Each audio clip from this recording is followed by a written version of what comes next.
Saudara-saudara, Adam yang kita sering mengatakan bahwa manusia pertama, bisa jadi betul, juga bisa jadi meleset. Saya yakin saudara-saudara ini perjanjian lama pun belum tahu seperti apa bukunya. Mengapa? Karena sudah menganggap yang paling benar itu satu saja. Nah, kalau Allah berbahasa Arab, susah nanti ketemu dengan orang Indramayu. Brewek itu nggak ngerti. Gusti Allah nggak ngerti kalau. Bismillahirrahmanirrahim. Assalamualaikum warahmatullahi wabarakatuh. Masih kembali di channel terbaru saya. Tentunya kita sudah mendengarkan bagaimana cuplikan dari Pak Panji Gumilang ini. Yang pertama di sini Pak Panji Gumilang itu meragukan Nabi Adam manusia pertama. Yang kedua, Pak Panji Gumilang ini meragukan Al-Quran. Yang ketiga, Pak Panji Gumilang ini mengatakan Allah Subhanahu wa Ta'ala itu susah bertemu dengan orang Indramayu karena Allah itu tidak bisa bahasa Indramayu. Di sini kita itu jangan terlalu cepat memuji orang karena mereka itu berbicara tentang agama Islam. Banyak di luar sana mereka belajar agama Islam untuk merendahkan Islam, untuk memfitnah Islam. Jadi kepada teman-teman di sini silahkan tonton video ini sampai selesai agar kita tahu siapa sebenarnya Pak Panji Gumilang ini.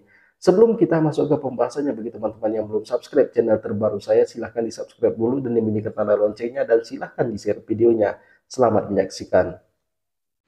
Saudara-saudara, Adam yang kita sering mengatakan bahwa manusia pertama, bisa jadi betul, juga bisa jadi meleset. Kalau cerita dari Alkitab, baik itu Alkitab Perjanjian Lama, Perjanjian Baru maupun Perjanjian yang paling kini, itu mengatakan bahwa Adam itu diciptakan daripada debu atau tanah. Kemudian ada bibit, kemudian ada air, kemudian ada unsur hara, kemudian ada sinar matahari yang cukup, dan sebagainya dan sebagainya. Unsur ini ada di surga yang diceritakan di Perjanjian Lama itu. Artinya untuk makanan Adam.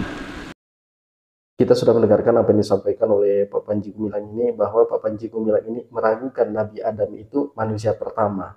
Kemudian dia mengangkat cerita dari Perjanjian Baru dan Perjanjian Lama, karena di Perjanjian Baru dan Perjanjian Lama Nabi Adam ini tercipta dari debu. Kalau di surat Al-Baqarah di dalam Al-Quran, Nabi Adam ini diciptakan dari tanah tembikar. Apakah teman-teman di sini sependapat dengan Pak Panji Gumilang kalau Nabi Adam ini bukan manusia pertama? Karena dia mengatakan bisa jadi betul, bisa jadi tidak. Karena di sini dalam arti kata dia meragukan. Tapi kalau penjelasan dari surat Al-Baqarah, Nabi Adam ini diciptakan dari tanah tembikar. Kemudian dari tulang rusuk Nabi Adam ini terciptalah Hawa, dimasukkan ke dalam surga. Karena Hawa di sini sudah dilarang untuk memakan buah kuldi, akhirnya dia memakan. Akhirnya Allah Subhanahu wa Ta'ala melemparkan Nabi Adam dan Siti Hawa ini secara terpisah. Bertemunya Nabi Adam dan Siti Hawa ini, maka kita ini adalah keturunan Nabi Adam dan Siti Hawa. Tapi Pak Panji Gumilang ini kan meragukan Al-Quran. Jadi kepada teman-teman jangan kemana-mana dulu. Mari kita dengarkan yang satu ini. Mungkin ini lebih menarik lagi. Saya yakin saudara-saudara ini Perjanjian Lama pun belum tahu seperti apa bukunya. Mengapa? Karena sudah menganggap yang paling benar itu satu saja. Ya memang. Tapi satu itu kumpulan daripada Lama dan Baru.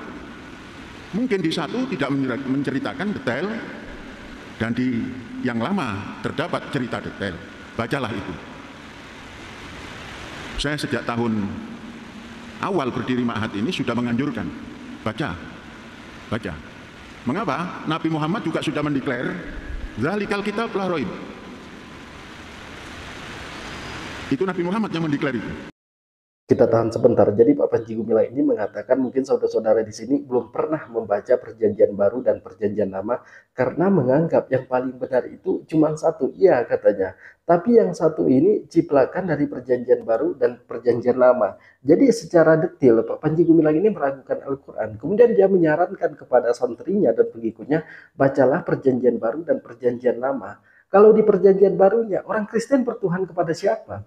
Kalau di Perjanjian Lamanya orang Kristen bertuhan kepada siapa? Di Perjanjian Baru orang Kristen bertuhan kepada Yesus. Mereka mengakui Yesus ini sebagai anak Tuhan, menjelma sebagai manusia untuk menebus dosa mereka.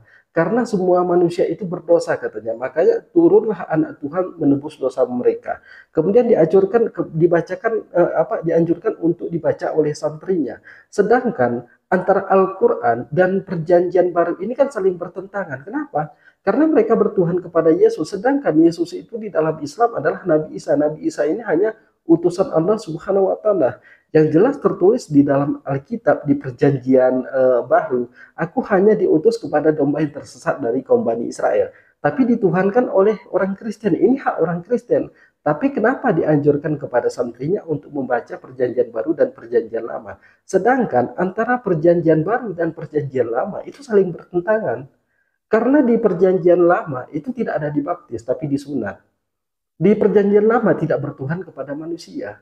Di perjanjian lama tidak boleh makan babi. Di perjanjian lama tidak boleh minuman miras.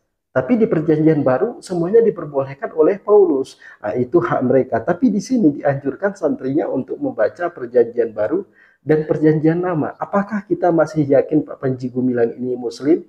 Sedangkan dia meragukan Al-Quran secara detail. Nah, kita lanjutkan.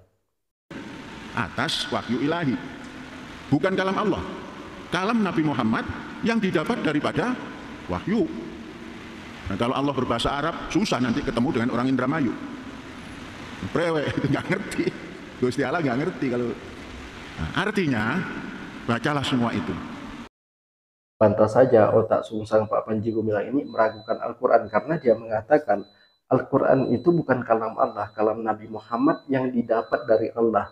Kalau Nabi Muhammad mendapatkan dari Allah Subhanahu wa Ta'ala, itu bukan kalam Nabi Muhammad, tapi itu adalah kalam dari Allah Subhanahu wa Ta'ala. Itu firman dari Allah Subhanahu wa Ta'ala.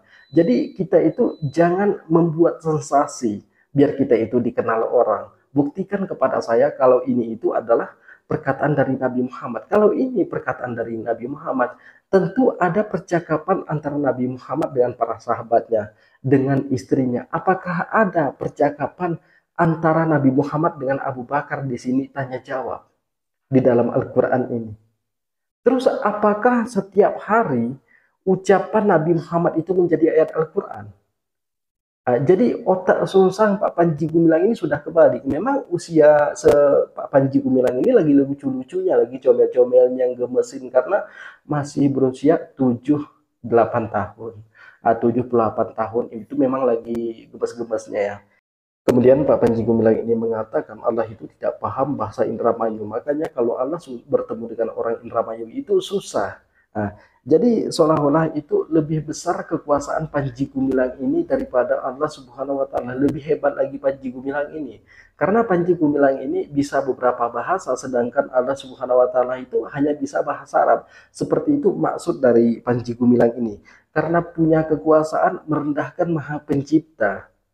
Nah, jadi inilah otak-otak sungsang dari Panji Gumilang ini. Makanya saya katakan dari awal di channel saya yang lama, yang membela Panji Gumilang ini semuanya stres, otaknya sedeng semua yang membela Panji Gumilang ini. Kok orang gila dibela? Ini kan orang gila ini, kok dibela? Nah, jadi mungkin cukup sekian. Assalamualaikum warahmatullahi wabarakatuh.